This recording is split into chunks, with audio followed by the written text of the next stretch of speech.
Halo Sobat Pengawasan, kita berjumpa lagi dalam acara podcast BPKP. Acara podcast Potwasin lebih tepatnya. Saat ini kita akan membahas dalam satu sisi yang lain dari podcast sebelumnya. Kita akan mencoba berselancar melalui dinamika pemikiran, yakni terhadap profesi atau jenis pekerjaan yang berbeda, yakni pekerjaan jurnalis. Dan saat ini di studio podcast BPKP telah hadir dua orang wartawan yang cukup senior. Dan dua wartawan ini kita akan coba bedah apa profesi jurnalis atau wartawan dan juga sudut pandang apa yang mereka bisa berikan terhadap institusi BPKP. Sebelum kegiatan atau acara ini dimulai, kita sudah melakukan protokol kesehatan dan alhamdulillah hasil dari protokol kesehatan kita semua dalam keadaan sehat. Karena itu selamat sore Mas Anang, selamat sore Rio. Selamat sore Pak. Ya. Hari ini sepertinya kita akan bicara-bicara santai. Oh iya, saya lupa. Ini kita bisa copot ya. Oke, siap. Nah, karena kita sehat ya. Siap, Dan siap. ini lebih kelihatan bahwa bagaimana sih muka-muka atau face daripada para wartawan itu Iya. selama ini. Mas Anang sudah berapa lama menjadi wartawan atau berkecimpung di dunia wartawan?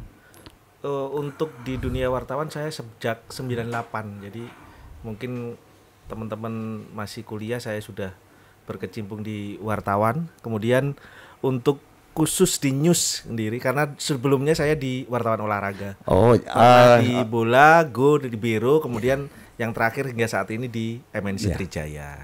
jadi sudah cukup lama ya, hampir Hampir 5 tahunan lah. Itu Hampir kalau 25 tahunan. Kalau seorang anak sudah dari bayi sampai dewasa, udah sampai gadis Iya, lah. iya mungkin benar kalau sekali. perempuan. Benar sekali, Pak. Iya, iya. Untuk Mas Rio, udah berapa lama menjadi wartawan? Kalau saya sendiri di dunia jurnalis khususnya ya, kira-kira dari tahun 2005 lah. Wah, udah cukup lama Ya juga dari itu. dulu Udah media cetak, sekarang di televisi. sekitar 16 tahun ya. Iya sekitar segitu. Posisi wartawan ini kan adalah posisi yang sangat, kalau menurut saya adalah posisi yang sangat strategis ya. Ya. Di mana dia bisa melakukan 3 proses kalau dalam pemikiran saya adalah 1 menyebarkan informasi, 2 menyajikan komunikasi, yang ketiga adalah mengedukasi. Betul. Nah, kira-kira menurut Mas Anang lah, nanti habis itu Mas Rio, mengelola hal ini bagaimana caranya dalam Mas Anang sebagai penyiar ya, produser. sebagai produser ya, Iya. di salah satu stasiun atau radio swasta ya. Iya. Bagaimana mengelola itu? Kan saat ini banyak ya, kalau salah-salah sedikit kita dituntut ujaran kebencian atau dituntut siap. masalah undang-undang ITE mungkin. Nah, bagaimana cara menghindari hal-hal tersebut, kiat-kiat itu? Yang pasti untuk menjadi seorang jurnalis sejati lah bisa dibilang, Kak. Kalau bahasa saya ini yang pertama harus kita senang dulu dengan pekerjaannya. Karena dengan senang ini kita akan termotivasi untuk bisa menuangkan sebuah produk jurnalistik yang bisa dibilang mumpuni lah, cakep, bagus gitu. Pertama harus senang, kedua kalau di wartawan kan dibekali dengan kode etik jurnalistik.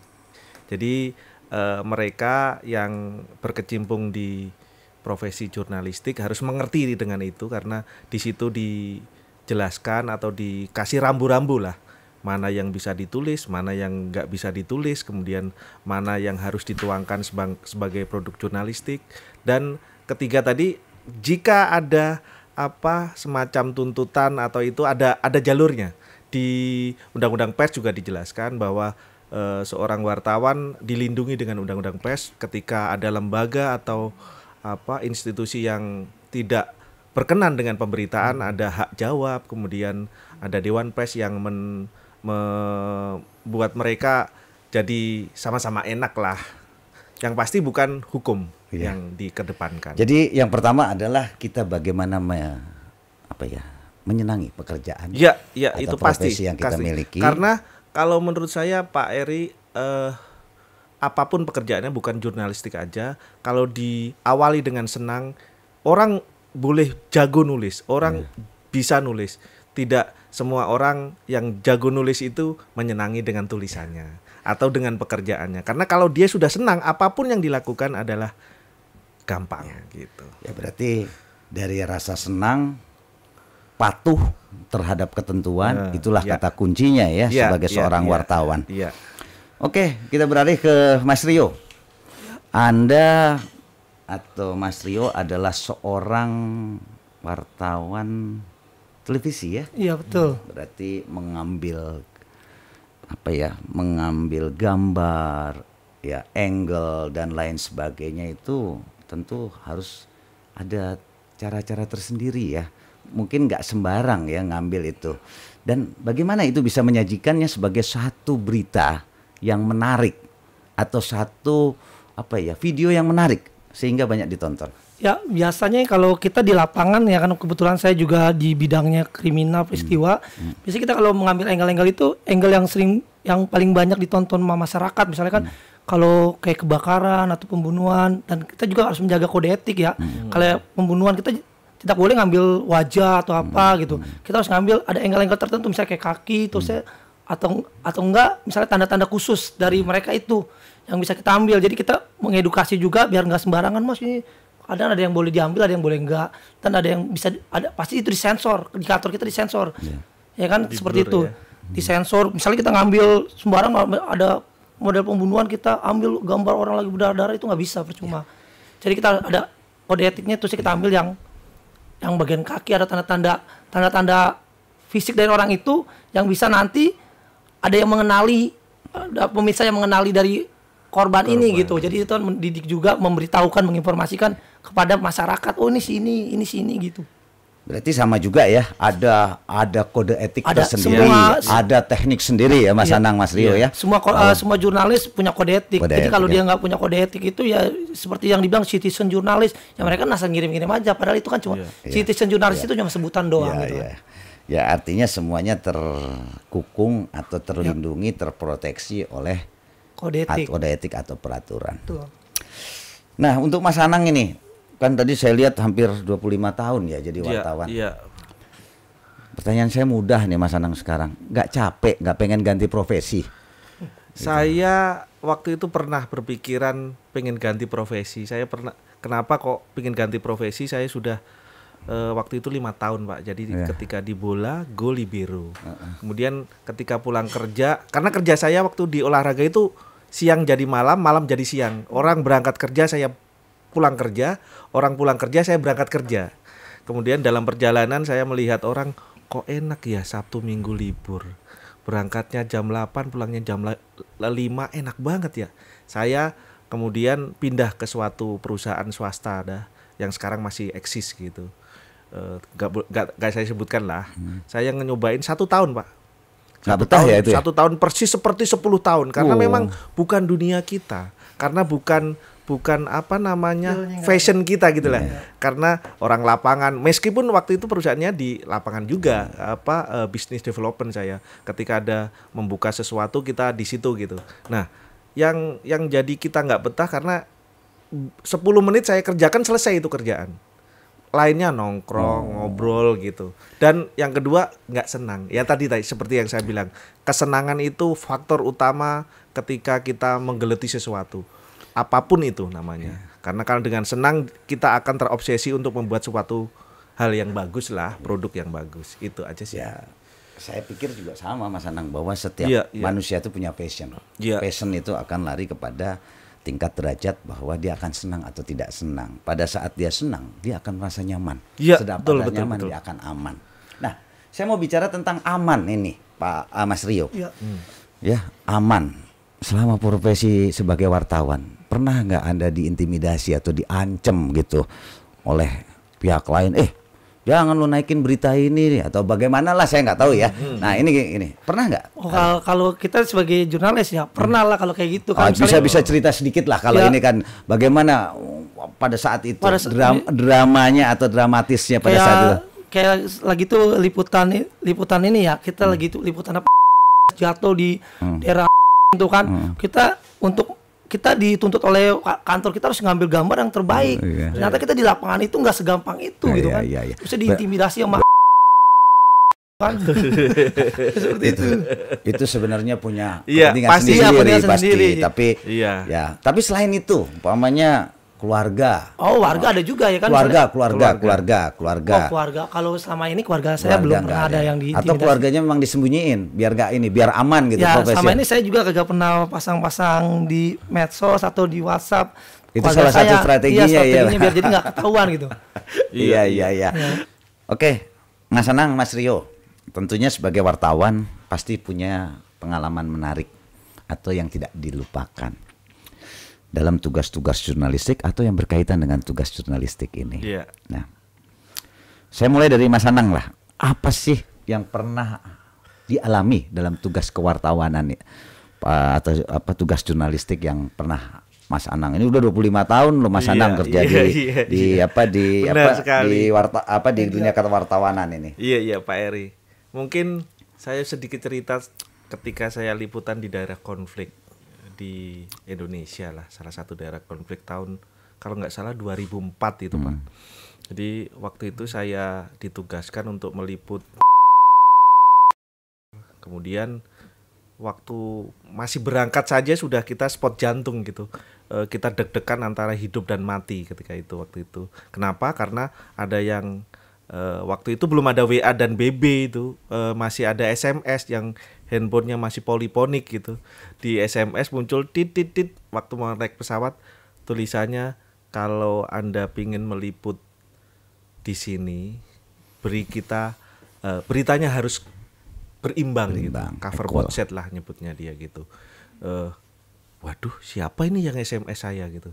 Saya berpikir, waduh saya belum kerja aja sudah spot jantung, apalagi di sana, karena waktu itu saya ditugaskan kantor 2 minggu di sana. Jadi bagaimana bisa dibayangkan bagaimana kita belum kerja aja sudah diteror gitu kan. Ya itu ibaratnya teror lah, teror yang baru dimulai.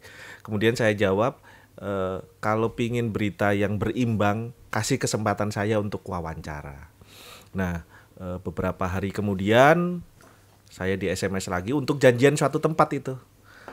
Di suatu tempat, kita nggak usah sebut tempatnya, dijemput sama dia naik sepeda motor tuh, saya ketemu, dan itu saya ngumpet-ngumpet di antara teman-teman dan orang yang mengajak saya itu untuk bertemu dengan itu orang gitu. Nah kemudian saya naik motor, mata saya ditutup tuh pakai kayak kain hitam gitulah, yang intinya biar kita nggak tahu daerah yang dilewati gitu. Nah itu perjalanan 1 sampai 1,5 jam lah. Naik motor. Naik motor. Lama ya. Lama, nggak ngerti saya lewat mana, tapi yang jelas jalannya. Tapi tangannya nggak dirangket enggak ya. Jadi dibebasin cuma bertiga gitu, terus kemudian dia nggak pakai senjata tapi nggak tahu kalau di samping-sampingnya ada pistol, nggak ngerti juga sih. Tapi yang pasti aman lah gitu. Jalannya nggak halus, jadi semacam kayak naik gunung gitulah. Nah kemudian tiba di situ, kemudian saya dipertemukan dengan pimpinannya.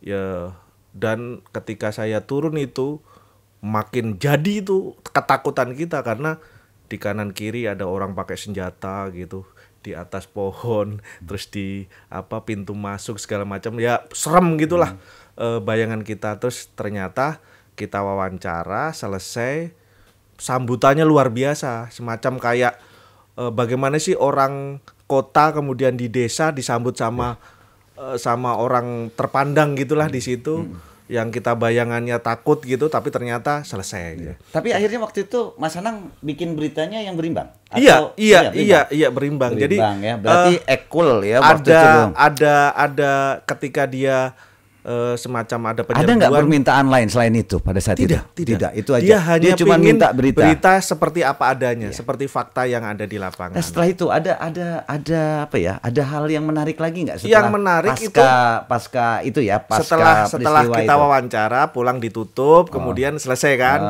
Selama 2 minggu saya itu nggak ada kejadian apapun, tapi kita beritanya dapat dari dia ring satu gitulah istilahnya kalau di wartawan. Setelah itu, setelah keadaan damai, saya kembali lagi ke tempat itu. Ternyata keadaan sudah berubah kan.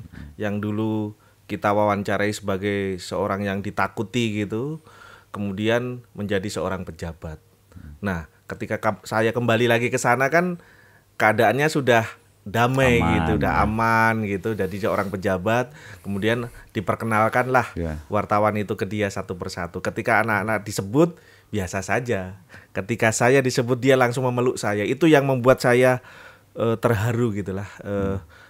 Jadi apa yang kita alami itu memang ada hikmahnya. Tuhan memberikan sesuatu itu ada hikmahnya. Sesuatu ketakutan itu membawa kebahagiaan. Iya, betul sekali. Ya kan? Dan akhirnya sangat-sangat dekat itu orang dengan saya. Sampai mungkin sekarang lah ya. Karena apa yang dulu dilakukan itu ya ada hikmahnya lah intinya. Oke, pasti itu. sesuatu peristiwa itu pasti ada hikmahnya. Karena memang di balik peristiwa itu hanya Tuhan yang tahu mengenai hikmahnya.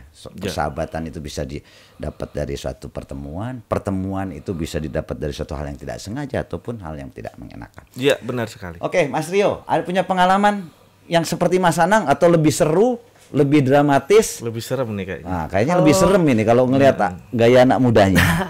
Kalau pengalaman saya ya waktu di lapangan nih kan, ini pengalaman tentang bencana sih, tapi bencananya kayak banjir gitu kan. Banjir, kita liputan naik perahu karet, terus sama tim SAREL, tim rescue lah.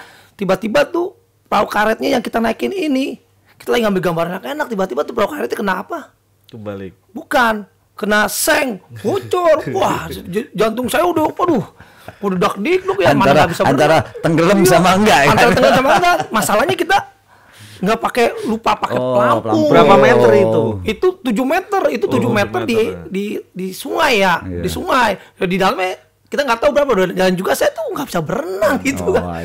Tapi untungnya tahu kenapa tiba-tiba saya tuh di seng itu, daripada saya ntar lewat, pikir saya loncat aja ke seng. Tapi saya loncat, tapi saya tetap ngambil gambar begitu kan. Tapi pada saat itu berhasil ngambil gambarnya? Berhasil, gambar saya kirim. Enggak kecebur kameranya. Enggak kecebur. Makanya saya ngirim gambarnya sampai nunggu perahu karet cadangan yang menjemput saya ngirim gambarnya di atas seng gitu kan. Nah itu pengalamannya, tapi di sini udah jantungan lah. Satu upaya yang luar biasa dalam pengabdian tugas. Iya, kantor tahunya tuh kamu harus ngambil gambar itu yang keren gitu.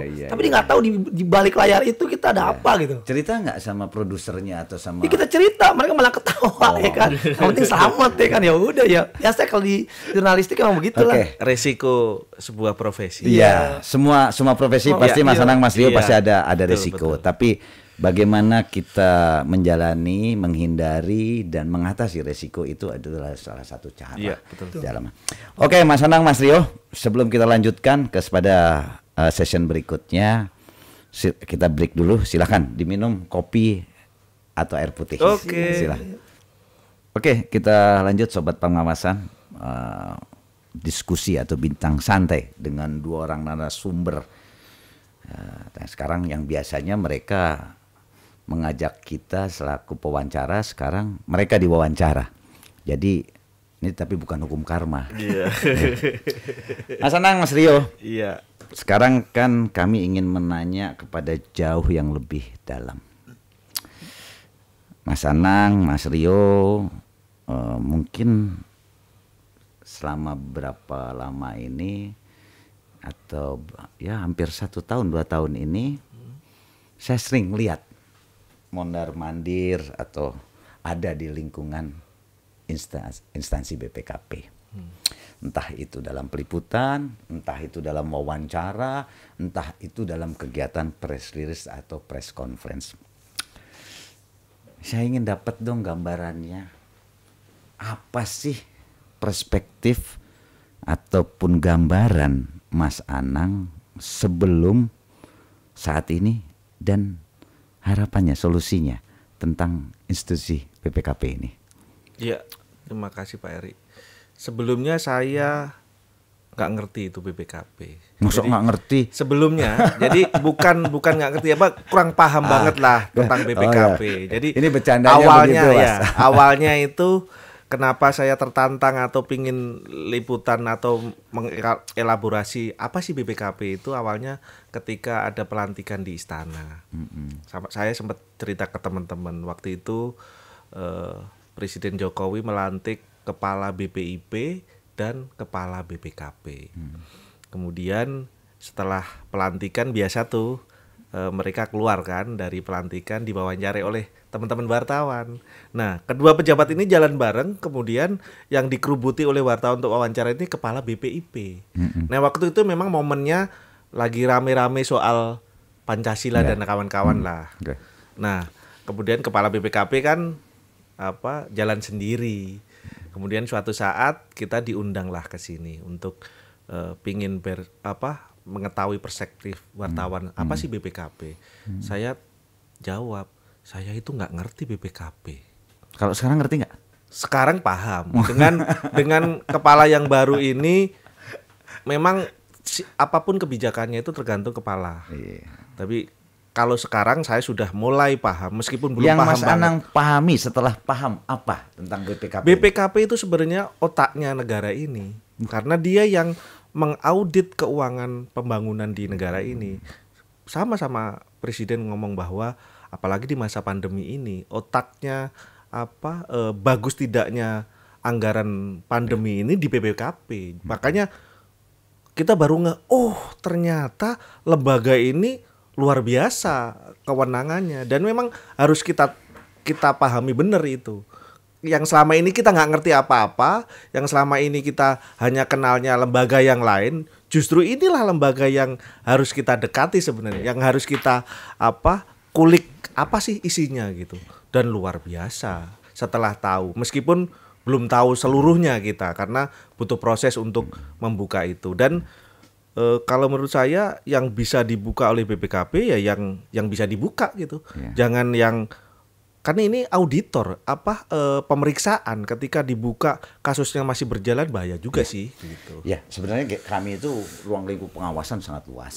Bukan hanya yang terjadi, tapi bagaimana menjamin tata kelola dan akuntabilitas itu dari setiap uang negara atau setiap sen uang negara yang dikeluarkan itu dapat dipertanggungjawab. Mungkin esensinya seperti itu. Jadi karena memang itulah yang menjadi marwah dan nadinya BPKP. Ujungnya penangkapan yang dilakukan oleh KPK, lembaga penegak hukum lainnya itu di sini. Saya baru tahu ketika saya sudah nyemplung di sini. Ya alhamdulillah aja gitu.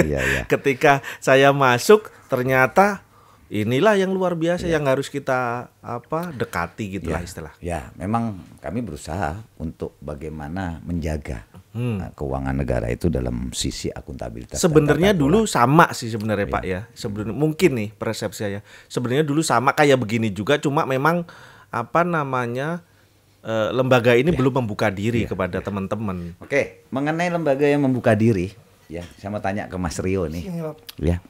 Kan Mas Rio juga sering, malah sekarang jadi secara informal ya Mas ya, sebagai ketua Pokja, wartawan kelompok kerja wartawan di BPKP. Nah, tadi Mas, saya buka dengan pernyataan terakhir Mas Anang bahwa persoalan membuka diri akan ada kaitannya dengan transparansi satu organisasi. Ya. Nah, pandangan Mas Rio sekarang yang sudah berinteraksi lah dengan teman-teman di sini, terutama di Humas ya, sejauh mana sih kalau 1 sampai 10 itu keterbukaan yang dilakukan oleh BPKP saat ini? Kalau menurut saya, kalau dinilai ya 1 sampai 10 itu ya bolehlah nilainya 9 ya kan. Kalau menurut saya, karena gini, selama ini saya juga udah lebih dari 10 tahun di liputan di Jawa Timur, saya tuh sering lewat sini tuh BPKP itu apa gitu kan. Pertama saya nggak ngerti gitu. BPKP itu apa? Yang saya tahu itu ada lembaga lain yang ngawasin gitu. Ternyata pas setelah saya nyemplung di sini ketemu Pak Kepala dan itu mereka menjelaskan, oh jadi setiap ada pembangunan apapun juga yang milik proyek pemerintah terutama ternyata itu proyeknya harus ada diawasi oleh BPKP. Jadi saya himbau kepada teman-teman saya nih yang wartawan nih kalau ada misalnya kalau ada pembangunan yang tidak cocok dengan tidak cocok dengan speknya nih, kita tanya BPKP aja, pasti BPKP tahu tuh. Kalau saya jadi gitu, jadi saya suruh tanya, kita nggak usah nanya yang lain-lain. Kita tanya aja ke BPKP, mumpung kita lagi deket sama BPKP, kita kan emang deket tuh. Oh, jangan mumpung, kita deket terus. Iya makanya, kita kan deket sama BPKP, jadi kita tanya, misalnya kayak ada proyek kayak kemarin tuh proyek VCR atau apa, jadi kita tanya. Dan mereka juga terbuka kok mau jawab gitu BPKP. Nah kita senangnya seperti itu. Oke, masih terketerbukaan. Ada nggak kesulitan hambatan untuk berkomunikasi dengan di sini ya para pejabat atau pimpinan di sini? Ada nggak? Oh kalau selama ini menurut saya sih dulu mungkin karena kan kita nggak tahu ya. Kalau dulu kita karena nggak berkomunikasi jadi nggak ngerti. Sekarang karena kita udah berkomunikasi kalau kita mau liputan mau wawancara kita hubungin aja. Kalau ada pertanyaan gitu cepat nggak responnya dari teman-teman? Cepat ya. Cepat kita tanya ke humas bilang ini butuh ini sama kepala juga cepat gitu kan. Langsung direspon gitu nih jawabannya gini-gini tapi diarahin ke humas biar enak gitu kan. Tapi cepet lah. Tugas fungsinya adalah humas yang ini. Kalau lembaga yang lain mungkin ada lama gitu kan kita kan karena belum terlalu akrab gitu kan. Nilai 9 ya berarti. Nilai 9 kalau menurut saya. Tegas ini. Luar biasa 9. Iya. Oke. Balik lagi pada Mas Anang ya. Sebagai wartawan senior. Ini kita sudah di penghujung acara ini Mas. Saya mungkin akan bertanya sekitar 1-2 pertanyaan lagi. Dari sisi jurnalistik, apa kira-kira yang bisa disarankan oleh Mas Anang terhadap kami yang ada di BPKP? Masukan saya, BPKP itu lembaga yang luar biasa kewenangannya melakukan audit terhadap keuangan negara. Manfaatkan ini untuk orang biar tahu gitu.